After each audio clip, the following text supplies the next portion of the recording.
Russia, a vast country with wide-open plains that stretch as far as the eye can see, freezing cold lands that challenge even the hardiest of souls, and thick forests that have stood for centuries.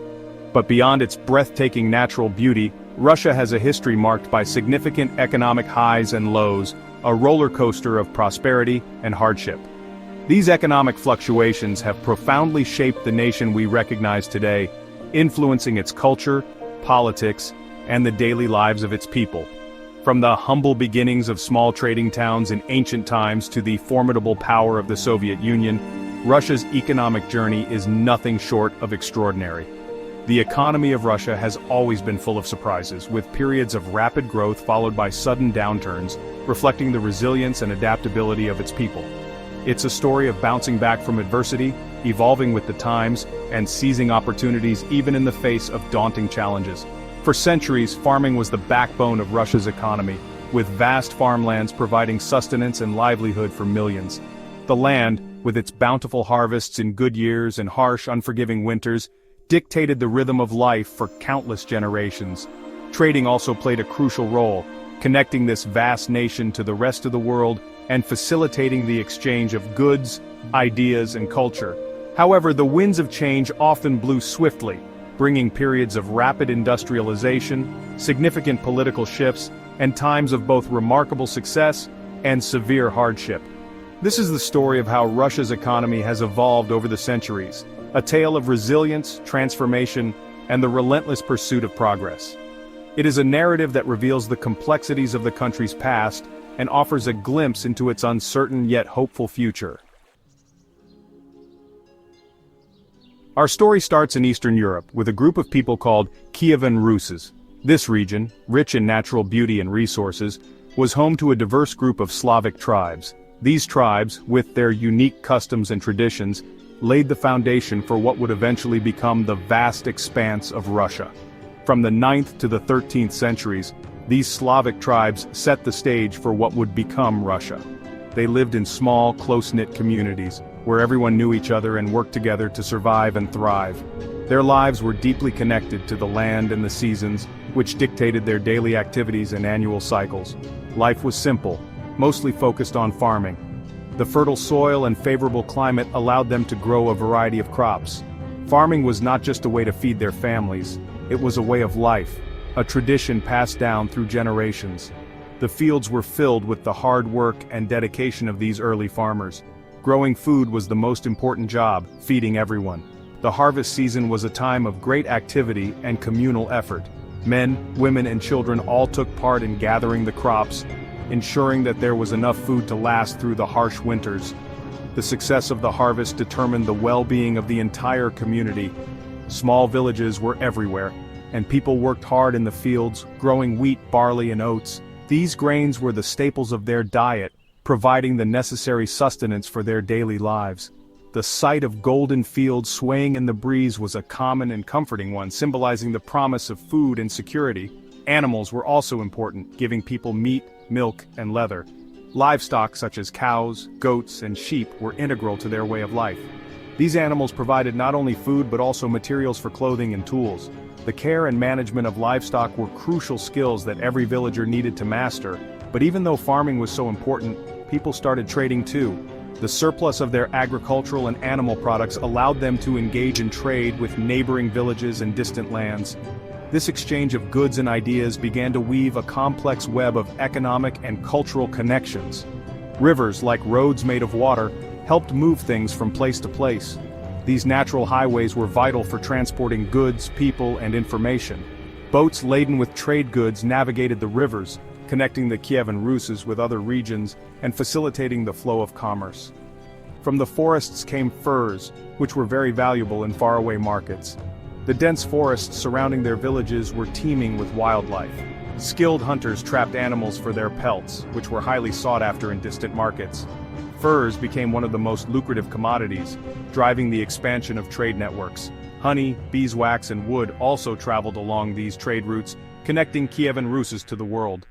Beekeeping was a common practice, and the honey and beeswax produced were valuable trade items.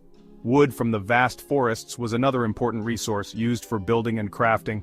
These products linked the Kievan Rus to a broader economic system, People's wealth was measured by their land, animals, and the valuable things they traded.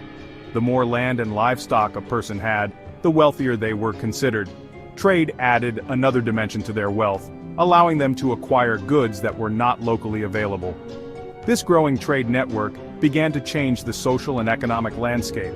Kievan Rus, though mostly a farming society, started to become known for trading, showing the economic power hidden within its huge borders. The bustling marketplaces and busy trade routes were a testament to the region's growing influence. As trade flourished, Kievan Rus emerged as a significant player in the medieval economy, laying the groundwork for its future development. When the Mongols invaded in the 13th century, everything changed. Kievan Rus broke apart, and the city of Moscow became the center of a new Russian state. During this time, farming was still important, but something big changed: serfdom. This meant that farmers were tied to the land they worked on and were almost like property of the rich landowners. This system made things stable for a while, but it caused problems for Russia later on. Even with serfdom, the new Russian state grew bigger, moving east across Siberia and trading with new people. The fur trade was still very successful, bringing in lots of money. Western Europe became an important trading partner too, with English and Dutch traders setting up shops in Moscow. This time period, even though the economy wasn't as strong as it would be later, prepared Russia to become a powerful country. Its huge size and growing trade showed how much potential it had. In the early 1700s, a new part of Russia's economic story began with Peter the Great.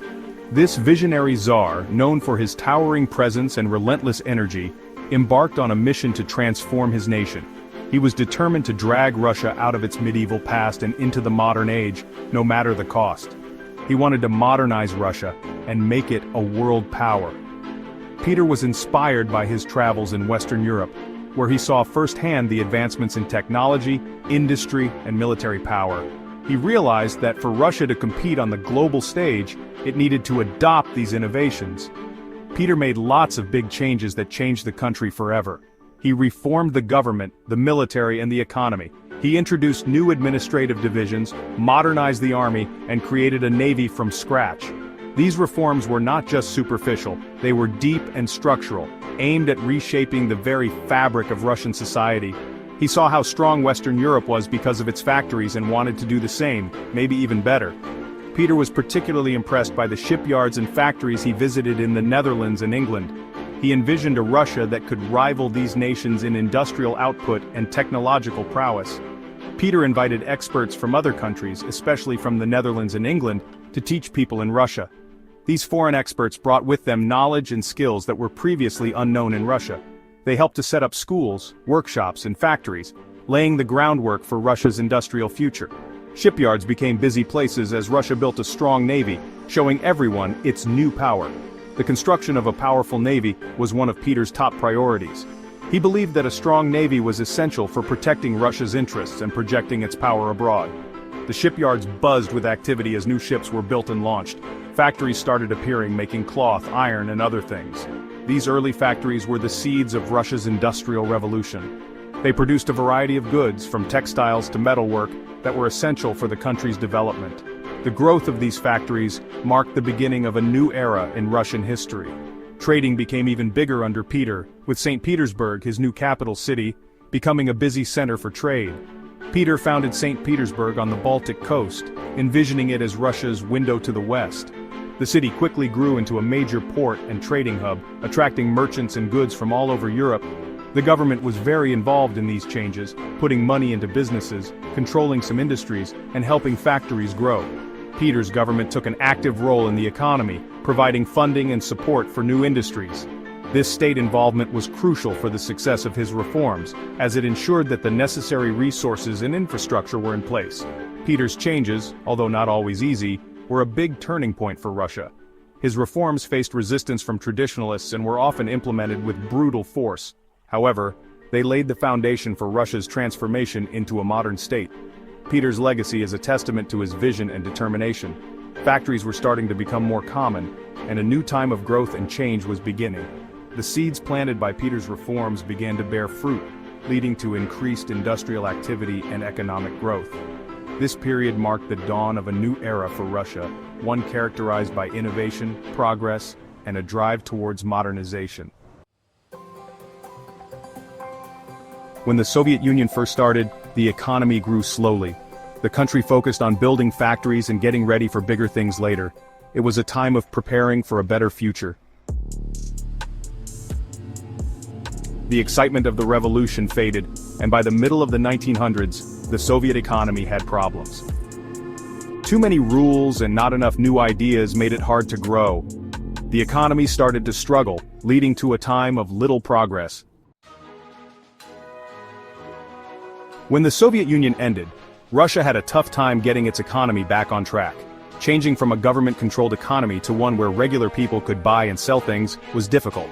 Making these changes was hard, and sometimes people didn't agree with them, but by being tough and adapting, Russia started to do better.